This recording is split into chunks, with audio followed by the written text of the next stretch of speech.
Hello. Hello. Praise the Lord. Praise the Lord. Praise the Lord. सो गए, खड़े हो जाए. Praise the Lord. खड़े रहो. बाजू वाले को बोलो congratulations. आप 10 बजे आए. रिजल्ट देके बोलो congratulations. आप 10:15 को आ गए. बोलो आपको हार बनाएंगे. हालेलुया. बैठो. आमीन. अगली बार मैं हार लेकर आऊंगा. जिस दरवाजे पर खड़े कॉन्ग्रेचुलेशन. हालेलुया. आमीन. देखो हम दफ्तर सब जाते हैं तो बहुत समय में जाते हैं, लेकिन परमेश्वर को नजरअंदाज करते, इसीलिए आप अपनी आशीष खो जाते हैं. आमीन. बाजू वाले बोले इसीलिए आशीष नहीं मिल रही आपको. क्यों? क्योंकि परमेश्वर हमारे हृदय को देखता है ना. हाँ, इमरजेंसी है, कुछ प्रॉब्लम है, ट्रेन लेट हो गई, अलग बात है, लेकिन हम समय पर हैं, लेकिन मालूम होते हुए हम लेट आते हैं, ये अच्छा नहीं है. आमीन. अजवाली बोला अच्छा नहीं है. हार में लाऊंगा नहीं तो कुछ गिफ्ट दूंगा बड़ा आपके लिए. हालेलुया. ये हर बार हम इसलिए बोलते हैं ताकि हम याद रहे. हमें ये यहीं के लिए नहीं, सब कलीसियाओं के लिए. बाकी सारे चीजों में हम समय पर जाते हैं. हम पिकनिक बोले तो 2 घंटा पहले आते हैं, लेकिन जब परमेश्वर की उपस्थिति में बोलेंगे तो अरे जाना है, जाएंगे. आमीन. तो हम कोई बुरा नहीं मानना है, लेकिन हमें अनुशासन में रहना है, क्योंकि अगर हम समय पर नहीं आएंगे तो प्रभु जब समय पर आएगा पता नहीं हमारा क्या होगा. आमीन. क्योंकि ये छोटी छोटी चीजें हैं. आपको लीडर बनना है तो समय पर आना है. आमीन. अगर जो आगे बन के आपको घर कलीसियां लेने हैं, लीडर बनने हैं, तो अगर हम समय नहीं पालेंगे तो आप लीडर नहीं बन सकते. आमीन. आमीन. जोर से बोलो आमीन. अगली बार कुछ भी हो जाए, मैं शनिवार को ही कपड़े प्रेस करके रख दूंगा. शनिवार को ही सब रेडी रखूंगा. आमीन. अभी पता नहीं सबके कारण क्या है. कारण कुछ भी हो, दफ्तर में जाने समय कोई कारण नहीं होते. आमीन. हम अपने आप को सोचना चाहिए कि अरे दफ्तर में मैं कैसे समझ बढ़ जाता, इधर क्यों प्रॉब्लम होता है. शैतान चाल खेलता है. आमीन. क्योंकि अभी समझो आप आराधना के बीच में आ गए, उपस्थिति ऑलरेडी प्रभु की है, आप सेट होते तक 15 मिनट जाएंगे, आराधना हो गई. आमीन. तो इसलिए हम समय से पहले आना चाहिए, बल्कि 9 बजे आना चाहिए, मध्यस्थी के लिए, दूसरों के लिए. आमीन. हम कुछ नहीं खोने वाले हैं, आप खोने वाले हैं. हालेलुया. तो कई बार हम पढ़ रहे थे अंगीकार. इब्राहिम की आशीषें जो हैं, इब्राहिम की आशीषें हमें पानी है, तो वचन का अंगीकार करना बहुत जरूरी है. बोलो वचन. क्योंकि हमारे जीवन में या आज के दिन में या आगे कभी भी कहां पर भी जाओ, आप इसके द्वारा ही बच सकते हैं. आप मेरे द्वारा नहीं बच सकते हैं, सिस्टर के द्वारा नहीं बच सकते, है ना, या और किसी मनुष्य से बच नहीं सकते. वचन से ही आप उद्धार पाएंगे. आमीन. ये याद रखना, कभी भी वचन से ही उद्धार पाएंगे. जितना वचन घोषित करेंगे उतना आपके परिवार में और जीवन में आशीष आएगी, है ना। इसलिए स्थिति कुछ भी हो, वचन घोषित करते रहो। और स्थिति कुछ भी हो, वचन घोषित करते रहो। इसीलिए मैं आज बताने जा रहा हूँ। कई बार हमने बताया था कि जैसे हम प्रभु के कारनामों के बारे में बताए थे, हमने 2 इतिहास यहोशाफात के बारे में बताया। राजा के सामने 10 लाख लोग आए थे और ये 10,000 थे, और परमेश्वर ने कहा कुछ मत करो, आगे जाके स्तुति करो, धन्यवाद करो, तार बाजे बजाओ। और उसने किया, तलवार चलाई, न कुछ चलाया और जीत गए। आमीन। कैसे जीत गए? सभी शत्रुओं ने आपस में लड़ाई की। बोलो आपस में। उन्होंने किसी को मारा भी नहीं। तो परमेश्वर ही ऐसे काम कर सकता है। तो स्तुति का पावर ऐसा है। बोलो पावर। जब हम स्तुति आराधना करते हैं, हल्के में मत लेना, आप गंभीरता से यहाँ से आना चाहिए, है ना। रीति रिवाज के लिए मत करो, लेकिन इसलिए करो कि प्रभु मैं विश्वास से मनुष्यों पर नहीं, आप पर भरोसा रखता हूँ, आप पर भरोसा रखती हूँ। यहोशाफात हमने देखा, फिर पौलुस हमने देखा। पौलुस जेल में है, बंदी गृह में है, सब अंदर डाला है ना, उसको मारा है, कोड़े मारे हैं, उसके बावजूद भी ये लोग गाना गा रहे हैं जेल में, ये लोग स्तुति कर रहे हैं जेल में, क्योंकि पौलुस को पता था कि जब मैं स्तुति करूंगा परमेश्वर कुछ करने वाला है। हालेलुया। और नहीं भी करेगा तो पौलुस कहता है प्रभु सिंहासन पर है। आमीन। तो कहने का मतलब है कुछ नहीं भी करेंगे तो हमें वचन और गाना गाते रहना है। आमीन। क्योंकि परमेश्वर परखता है, कभी कुछ भी नहीं करेगा, कभी कुछ करेगा, कभी अचानक कुछ करेगा, कभी कुछ भी नहीं करेगा, जहाँ कुछ के आपको देखने के लिए आप दुख में छोड़ देते हैं। हमें तो सब चीजें प्रभु परखता है, प्रभु परखता है। लेकिन सवाल ये है, हमें वचन का अंगीकार नहीं होगा। बोलो वचन का अंगीकार। इसीलिए हम बार-बार घोषणा अंगीकार बोलते रहते हैं। बोलो घोषणा, धन्यवाद, स्तुति, अंगीकार। बोलो अंगीकार, घोषणा, स्तुति, धन्यवाद। ये 4 चीजें चालू रहती है। हमने ये बताया था कि पहले हमें अंगीकार करना है, परमेश्वर का वचन है, दूसरा हमें उस सच्चाई के लिए हम धन्यवाद करना है, तीसरा हम धन्यवाद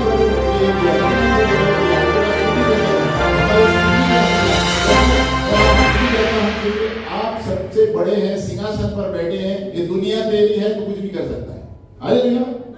तो धन्यवाद हमारी चीजों के लिए देनी है और स्तुति प्रभु जो है उसके लिए करना है। आमीन। तो ये दोनों चीजें जब हम करते हैं हम युद्ध जीत जाते हैं। आमीन। तो ये खाली बोलने की बात नहीं है, हमें विश्वास से बोलना चाहिए। हमारी घोषणा की पुस्तक है, आप उसे लेकर शुरुआत में इस्तेमाल कर सकते हैं, बाद में आपके वचन आपको आएंगे। कितने लोगों के पास मेरी घोषणा की पुस्तक है? आप उसमें अपनी स्थिति के अनुसार घोषित करिए। देखो आपको कैसे अंदर से ताजगी आएगी, अंदर से पवित्र आत्मा कार्य करेगा। वो एक दिन बोलने से नहीं होता है, डेली हम उसको अभी पढ़ाएंगे आगे। आमीन। तो पहले परमेश्वर की प्रतिज्ञाओं को हमें अंगीकार करना है, घोषित करना है, फिर आशीष आएगी। आमीन। तो जब तक हम ये घोषित नहीं करते आशीष नहीं आएगी। तो ये यीशु की आशीषें वचन के ऊपर है। यीशु की आशीषें किसी पास्टर के ऊपर नहीं है, किसी मनुष्य के ऊपर नहीं है, किसी के व्यक्ति के लीडर के ऊपर नहीं है। यीशु की आशीषें उसकी प्रतिज्ञाओं के ऊपर है। आमीन। जितना हम बोलते रहेंगे उतना आपके परिवार में आप आशीष पाते रहेंगे। परिवार में पीढ़ियों से आई हुई चीजों को भी गायब होते देखेंगे, श्रापों को। आमीन।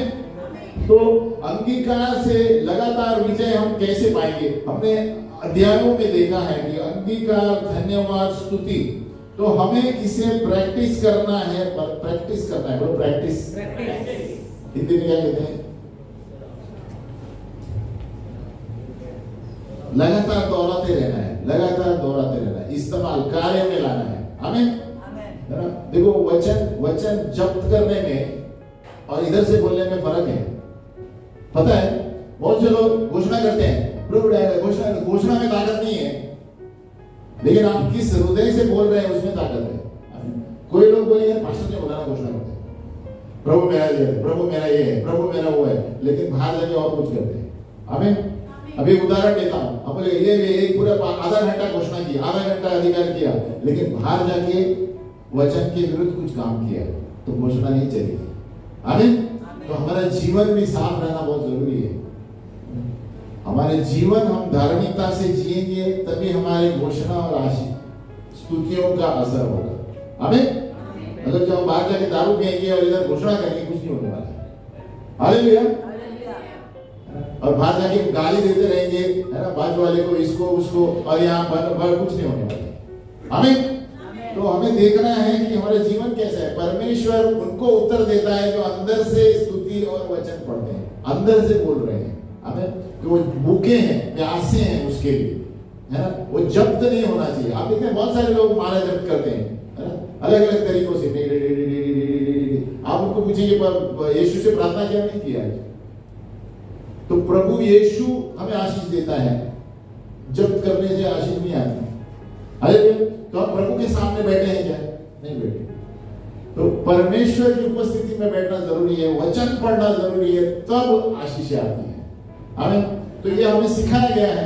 तो क्या होता है, हम वही आदतें हमें चलती आ रही है, आदतें चली आ रही है। अरे उसने बोला तो हम बोलते रहे। कोई अंगीकार भी करते हैं, प्रोक्लेमेशन, धन्यवाद प्रभु, धन्यवाद। कोई ऐसे बोलते हैं, यीशु करो। वो क्या होता है, कभी जब्त हो जाता है। आमीन। लेकिन हमें उसके अंदर से बोलना चाहिए, उसका कारण और मतलब जान के बोलना चाहिए। आमीन। तभी अभी पौलुस जो जेल में थे, वो लोग अंदर स्तुति, अब स्थिति बहुत खराब थी, लेकिन बिंदा से आराधना और स्तुति कर रहे हैं और अचानक सारी चीजें टूट जाती है। तो ये पौलुस को पता है कि परमेश्वर कौन है ना, क्या कर सकता है, और अचानक सारी चीजें अचानक से हो जाती है। बोलो अचानक। देखो, एक विश्वासी के जीवन में सभी चीजें अचानक से होगी। बोलो अचानक से। बोलो अचानक से। ये मैं गारंटी से बोलता हूँ, अनुभव से बोलता हूँ। अभी नहीं हुआ जाएगा तो अभी होगा। आमीन। आप कभी बोलेंगे प्रभु कभी से मैं प्रार्थना कर रहा हूँ, कभी से कर रहे हो, प्रभु सब अचानक करता है। आमीन। लेकिन हमें वचन को नहीं छोड़ना है, अंगीकार करते रहना है, विश्वास से अंगीकार करना है। हालेलुया। तो ये हम ज्यादा करके जोर से चिल्लाते हैं, कभी साथ में हम अंगीकार करते हैं, हम एक दूसरे से बात नहीं करते वचन के समय, बराबर, या किसी दीवार से बात नहीं करते, है ना। लेकिन हम जब घोषणा करते हैं, बोलो हम जब घोषणा करते हैं, हम अनदेखी आत्मिक संसार में घोषणा कर रहे हैं। अनदेखी आत्मिक संसार में घोषणा कर रहे हैं। सबसे पहले पिता परमेश्वर को, दूसरा पुत्र को, तीसरा पवित्र आत्मा को, और चौथा सारे स्वर्गीय प्राणी जो है वो सुन रहे हैं। सारे स्वर्गीय प्राणी हम जो घोषणा करते हैं, देखो याद रखो, ये चार चीजें हैं। हालेलुया। है ना, जो परमेश्वर की सेवा कर रहे हैं, जो स्वर्ग क्षेत्र में हैं, ये सब लोग सुन रहे हैं, स्वर्गदूत सुन रहे हैं, पिता परमेश्वर, त्रिएक परमेश्वर। तो हम जो घोषणा है ना, ये खाली नहीं जाती है। ये घोषणा, आप ये मत सोचो आप स्टोरी बुक की तरह बोल रहे हैं। ये घोषणा जब आप परमेश्वर के नाम में करते हैं ना, इसमें सामर्थ है। आमीन। तो आप सारी चीजें, सबको कान है, कान। उसके अलावा शैतान के प्राणी भी सुन रहे हैं। आमीन। ये सारे आत्मिक प्राणी हैं। याद रखना, सबसे पहले पिता, पुत्र, पवित्र आत्मा, स्वर्गीय प्राणी, उसके बाद शैतान के प्राणी भी सुन रहे हैं जो धरती पर है, इसलिए वो डर के भाग जाते हैं। आमीन। तो वचन में सामर्थ है। वो डर के क्यों भागते हैं? क्योंकि स्वर्गीय सेना जो हमारे अंदर है वो उससे भी बाहर है जो इस दुनिया में है। हालेलुया। जो हमारे अंदर है वो उससे भी मजबूत है जो इस दुनिया में है। इसलिए शैतान को यीशु ने कहा है, लिखा गया है, भाग जाओ। आमीन। तो ये लिखा गया में बहुत सामर्थ है। अपनी बाइबल को ऊपर उठाओ, बोलो ये लिखा गया है, ये लिखा गया है, और मैं उसे ही अंगीकार करूंगा और इसको ही घोषित करूंगा। आमीन। तो हम क्या किया है कि हमारे इर्द गिर्द, देखो हम ये बताने जा रहे हैं, जब हम घोषित करते हैं तो हमारे बाजू में कौन है? हम जब घोषित करते हैं, बहुत सारे जो गवाहों के बादल हैं, क्लाउड ऑफ विटनेसेस, इब्रानियों 12 का 22, Hebrews 12:22। क्योंकि हम सिर्फ एक जगह पर नहीं आए हैं जैसे सब लोग आते हैं करके चले जाते हैं, आज का काम हो गया। नहीं, हम ऐसी जगह पर आए हैं जहां पर स्वर्गदूत, परमेश्वर, पिता परमेश्वर, पवित्र आत्मा मौजूद है और हम जो बोलते हैं वो सुन रहे हैं और तभी वो कार्य कर रहे हैं। बोलो, पर तुम सिय्योन के पहाड़ के पास आए हो और जीवित परमेश्वर के नगर, स्वर्गीय यरूशलेम के पास और लाखों स्वर्गदूतों और उन पहलोटों की साधारण सभा और कलीसिया जिनके नाम स्वर्ग में लिखे हुए हैं और सबके न्यायी परमेश्वर के पास और सिद्ध किए हुए धर्मियों की आत्माओं और नई वाचा के मध्यस्थ यीशु और छिड़काव के उस लहू के पास आए हो जो हाबिल के लहू से उत्तम बातें करता है। तो देखो, ये सारी जगह पर आए हैं। अब हम जब कुछ घोषणा करते हैं ये सारे लोग सुन रहे हैं। हालेलुया। हम सिय्योन पर हम जब घोषणा कर रहे हैं, परमेश्वर सिंहासन पर सुनता है। यरूशलेम, ये सिय्योन यानी एक तरह से परमेश्वर का राज्य है। नया यरूशलेम भी परमेश्वर का राज्य है, आमीन, जो आने वाले दिनों में आएगा। तो ये सारे लोग सुन रहे हैं। तो आप जब वचन घोषणा करते हैं, बोलो खाली हवा में नहीं जा रहा है, हवा में नहीं जाने वाला है। ये दीवार से लेके अनदेखी प्राणियों तक सब सुन रहे हैं, आमीन। इसलिए आपके घोषणा में ताकत है। कभी मत सोचो कि आप घोषणा कभी थके हुए करते हैं, अरे कुछ सुना क्या किसने, सुन रहे हैं, आमीन।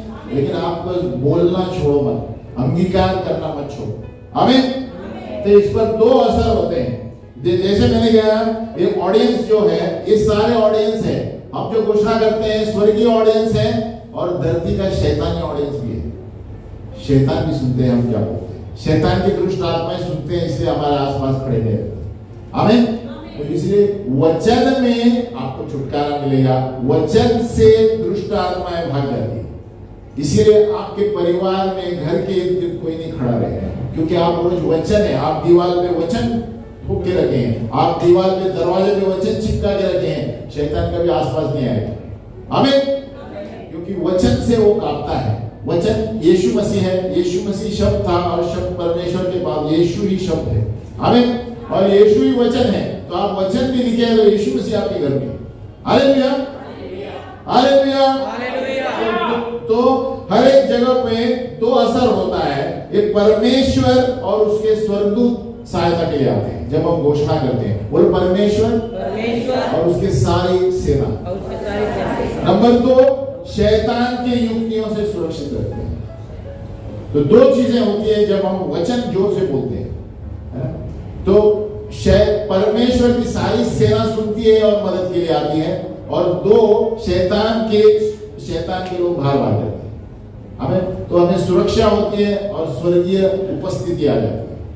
आप कभी कभी एक ही जगह बैठ के 15 मिनट घोषणा करते रहो, देखो क्या होता है ना। कभी कभी हम ऐसे घोषणा 15 मिनट 20 मिनट घोषणा को लेके बैठो, एक पन्ने को आपकी स्थिति के अनुसार, समझो तंदुरुस्ती के लिए घोषणा करते रहो, देखो अंदर से क्या होता है, हृदय से, शांत जगह पे।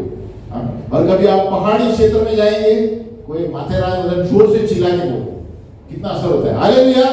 आप कोई अकेले एकांत शांत में जाएंगे, जोर जोर से चिल्ला के वचन बोलना, परमेश्वर कार्य करता है, आमीन। बाजू वाले बोलो, जितने सोए हुए हैं जागते रहो, हालेलुया, खड़े रहो।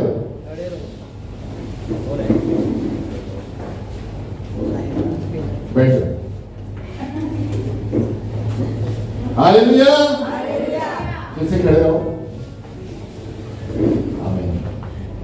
बैठ। कभी कभी ऐसे करना पड़ता है, नहीं तो सुस्ती आती है, हालेलुया। तो अभी हम नमूने बता रहे हैं, बोलो नमूने।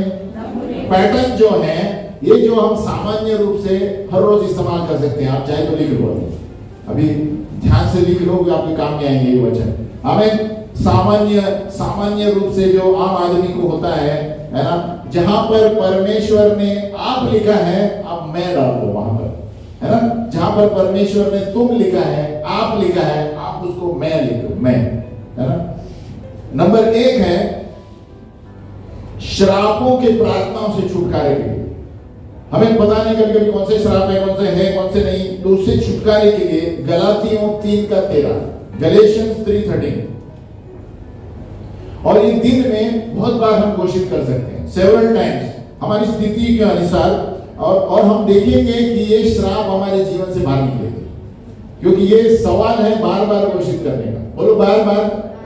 देखो बहुत से वक्त हम एक बार घोषित करेंगे ना, अरे कुछ नहीं होता है, इससे क्या होता है, ऐसा नहीं होता है। आपको हार नहीं मानना है, उसको लिख के रखना है, मुझे घोषित भी करना है। हमें आपको लगता है आपके पीढ़ियों का कुछ प्रॉब्लम है, तो उसके लिए देखो गलातियों 3:13, मेरे पीछे बोलो, मसीह ने जो हमारे लिए श्रापित बना, हमें मोल लेकर व्यवस्था के श्राप से छुड़ाया, क्योंकि लिखा है जो कोई काट पर लटकाया जाता है वह श्रापित है। यह इसलिए हुआ कि इब्राहिम की आशीष मसीह यीशु में अन्य जातियों तक पहुंचे, और हम विश्वास के द्वारा उस आत्मा को प्राप्त करें जिसकी प्रतिज्ञा की है।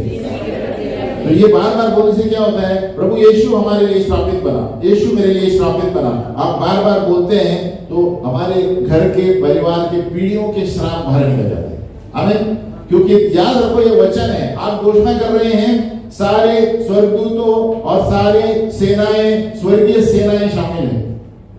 आप ये मत सोचो आप वचन घोषणा कर रही है। और कई बार मैंने बताया था, जब हम घोषित करते हैं यीशु मसीह दाहिने हाथ पर बैठा है, वो सबसे मुख्य है। यीशु मसीह जो हम घोषित करते हैं पिता के पास घोषित करता है।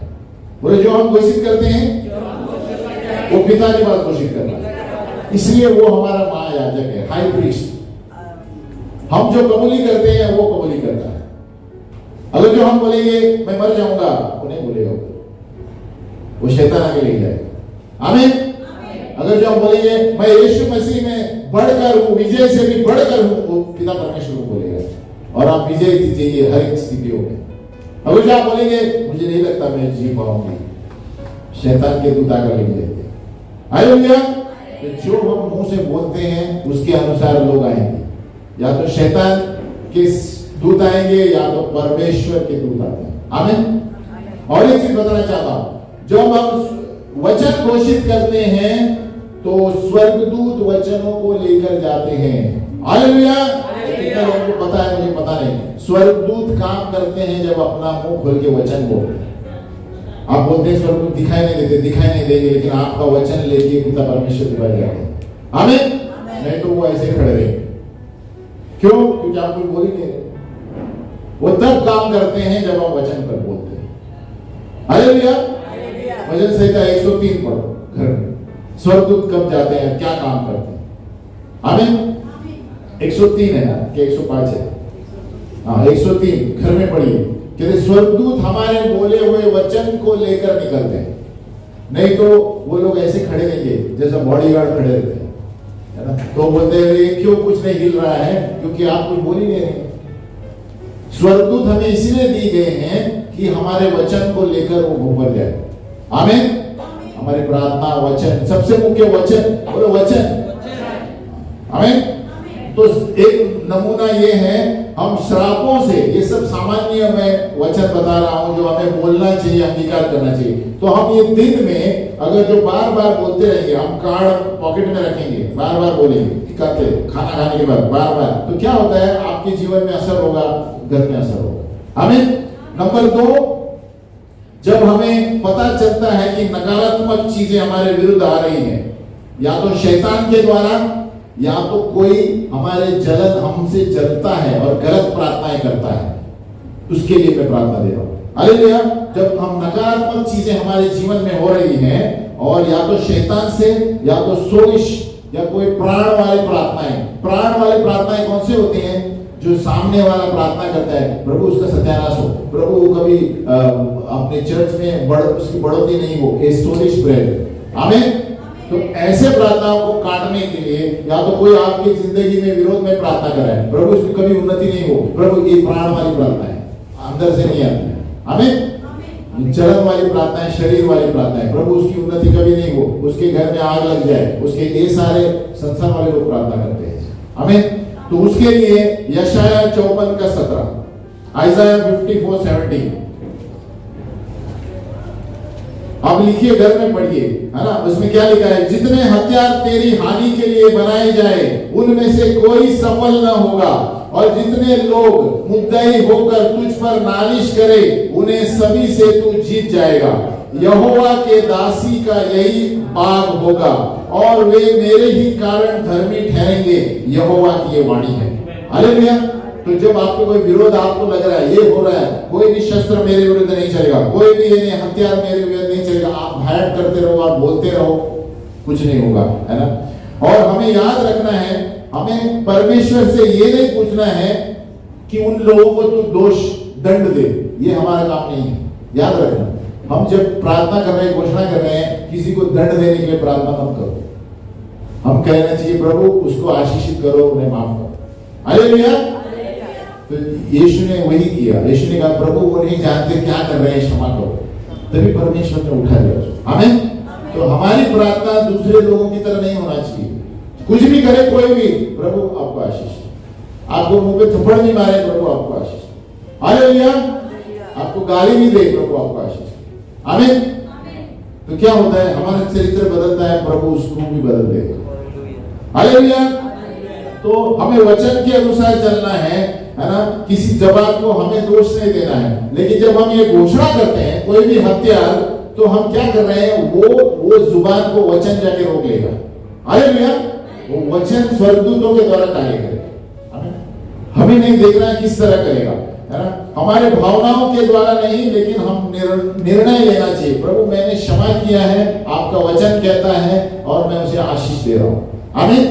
तो याद रखो, अक्षमता ये भावना नहीं होनी चाहिए, ये निर्णय होना चाहिए, डिसीजन। आमीन। तो बोलते मैं नहीं कर सकता किसी को क्षमा, ऐसा नहीं है। परमेश्वर ने कहा मुझे करना है। हालेलुया। तो ये डिसीजन है। हिंदी में क्या बोलेंगे? निर्णय। हाँ, मुझे निर्णय लेना है, क्षमा करना है, क्योंकि वचन बोलता है, प्रभु आपका वचन बोलता है मैं क्षमा करती हूँ, कुछ भी किया होगा उसने। आमीन। और मैं उसे आशीषित करती हूँ, आशीषें, सारी आशीषें उस पर आए। तो क्या होता है? हम मुक्त हो जाते हैं, हमारा चरित्र सही रहता है ना, और प्रभु उसके चरित्र में काम करेगा। हालेलुया। तो प्रभु मैं सारे उन लोगों को क्षमा करता हूं जो मेरे विरोध में बात किए हैं, है ना, और क्षमा करते हुए मैं उन्हें आशीषित करता हूं। और पता है आज के दिन में बाहर वाले तो छोड़ो, अपने घर के लोग लफड़ा करते हैं। बोलो अपने घर के लोग, तो उनको क्षमा करना बहुत जरूरी है। बाहर वाले लोगों को आसान होता है क्षमा करना। आमीन। अब बोलो प्रभु जिन्होंने भी मेरे विरुद्ध जो भी बोला है बिना कारण जानते हुए मैं उसे क्षमा करता हूं, और क्षमा करते हुए तेरे नाम में मैं उसे आशीषित करता हूं। बस ये शब्द हमारे मुंह में हर वक्त होनी चाहिए, प्रभु मैं क्षमा करता हूं और आशीषित करता हूं। हालेलुया। नंबर 3, जब तनाव आते हैं, संसार में तनाव आते हैं आपके जीवन में, है ना, और आप अपने आप को दोषी ठहराते हैं, अरे मैं ऐसे क्यों करना चाहिए था, है ना, ऐसे शैतान मन में डालता है। जब ऐसे वक्त में नंबर 3 पर ये वचन लेना चाहिए। जब तनाव का जीवन है, पाप आपने किया है, भूतकाल का पाप है, और शैतान वापिस याद दिला रहा है, देखो वो पाप आपके क्षमा नहीं हुए, एक बार आपने क्षमा मांगी, पाप क्षमा हो गए। हालेलुया। लेकिन शैतान क्या करता है? बार बार आके याद दिलाएगा, है ना, और हम अपने आप को दोषी ठहराते हैं, अरे मुझे प्रभु ऐसे पाप को मेरे प्रभु मुझे क्षमा नहीं करेगा। तो उस वक्त वचन 2 कोरिन्थियों 5:17, 2 Corinthians 5:17,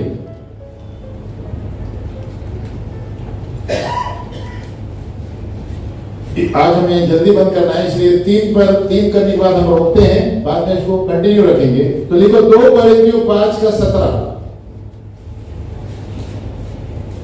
तो ये 3 अभी हम करते हैं जहां पर आपके जीवन में तनाव है, पाप का तनाव है, या आप दोषी महसूस करते हैं अपने आप को, भूतकाल की चीजों को, है ना। बोलो सो यदि कोई मसीह में है तो वह नई सृष्टि है, पुरानी बातें बीत रही हैं, देखो वे सब नई हो गई हैं और सब बातें परमेश्वर की ओर से हैं, जिसने मसीह के द्वारा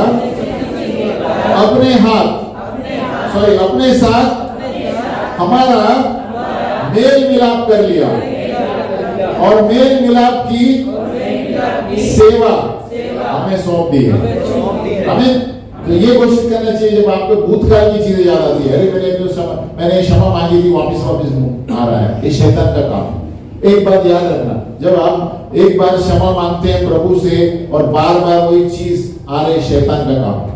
हमें आपने 10 साल पहले कोई चीज की होगी, आपने क्षमा मांगी है, अगर जो बार बार आती है, अरे प्रभु मुझे क्षमा नहीं करेगा, आपने वो मर्डर किया, आप मर्डर भी किया होगा और आपने क्षमा मांगा होगा तो प्रभु उसे याद नहीं करता। अगर जो आप सही जीवन जी रहे हैं, आमीन। तो अगर जो आपके तनाव की चीजें आ रही हैं और भूतकाल के पाप याद आ रहे हैं, अरे वो किया था, वो ये शैतान का काम है। देखो शैतान दोष लगाने वाला आदमी है, उसको दूसरा काम धंधा नहीं है, बोलबाजी में काम धंधा नहीं है शैतान का, खाली दूसरों को दोष लगाना। हालेलुया। वो तो उसको काम धंधा नहीं है, वो फ्री है, खाली वही काम करता रहता है। आमीन। लेकिन मेरे पास बहुत काम है, वचन घोषित करते हैं। हालेलुया। हम खड़े हो जाएंगे। तो ये 3 आप अगले हफ्ते तक उसको मनन करना, बाजू वाले बोलो मनन करो, क्योंकि ये आप बार बार बोलेंगे ना दिन में, अभी 3 ही है तो 2-2 दिन में एक करेंगे तो परमेश्वर देखो आपके अंदर बदलाव क्या है ना। 3 स्थितियां मैंने बताई। हालेलुया। तो हे पिता परमेश्वर, हम आपके सामने आते हैं जैसे भी हैं प्रभु, हमें वचन बोलने, धन्यवाद देने, स्तुति करने, अंगीकार करने हमें अनुग्रह दे प्रभु, क्योंकि प्रभु आपका वचन सत्य है, आपका वचन जीवन है, आपका वचन आत्मा है। धन्यवाद प्रभु। आपने कहा कि मेरा वचन जीवन है और आत्मा है, इसलिए प्रभु मैं इस दुनिया में सिर्फ वचन पर भरोसा रखूंगा, भले मनुष्य कुछ भी बोले, लेकिन जो वचन बोलता है वही मैं बोलूंगा, जो वचन बोलता है वही मैं घोषित करूंगा, चाहे लोग मेरे बारे में कुछ भी बोले, लेकिन जो वचन मेरे बारे में बोलता है मैं उसे अंगीकार करूंगा। जो वचन बोलता है मैं वही बोलूंगा, जो वचन बोलता है मैं वही बोलूंगा। जोर से बोले, जो वचन बोलता है हम वही बोलेंगे, जो वचन कहता है मैं वही करूंगा, यीशु के नाम में आमीन।